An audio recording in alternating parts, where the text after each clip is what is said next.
జమ్మన్నదే జమ్మని కూడా నువ్వు తీసుకున్నావా దీన్ని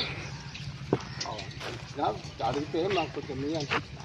అంటే విరాళంగా ఇచ్చిందా ఇప్పుడు ఏం కడుతున్నావు ఇక్కడ నువ్వు ప్రార్థన చేసుకొని ఉండాలి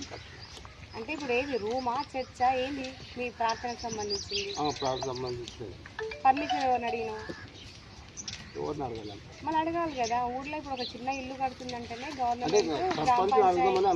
సర్పంచులు ఇప్పుడు లేదు మాకు సర్పంచులు ఉన్నా లేకపోయినా గ్రామ పంచాయతీ సెక్రటరీ ఉంటారు వాళ్ళని మీరు అడగాలి అవునమ్మా అది అడగాలి కరెక్టే తప్పే మేము ఏం చేసినట్టే పాదులు తీసినాం నిన్న అనుకోకుండా రేపన్నా ఎల్లుండైనా పోయి అడిగి వాళ్ళని ముందు పర్మిషన్ ఉన్నట్టునే మీరు పనికి ప్రొసీడ్ కావాలి పర్మిషన్ లేకుండా ప్రొసీడ్ అనేది ఉండకూడదు కదమ్మా వచ్చి అడుగుతాం మీరు అడిగినా ఇప్పుడు మొత్తం ఈ కన్స్ట్రక్షన్ అయితే ఆపేసేయండి నేను నోటీస్ కూడా మీకు మధ్యాహ్నం తీసుకొచ్చి ఇస్తాను సరేనా కన్స్ట్రక్షన్ జరగొచ్చు మీరు నన్ను కాదని చేస్తే మాత్రం నేను పోలీస్ కంప్లైంట్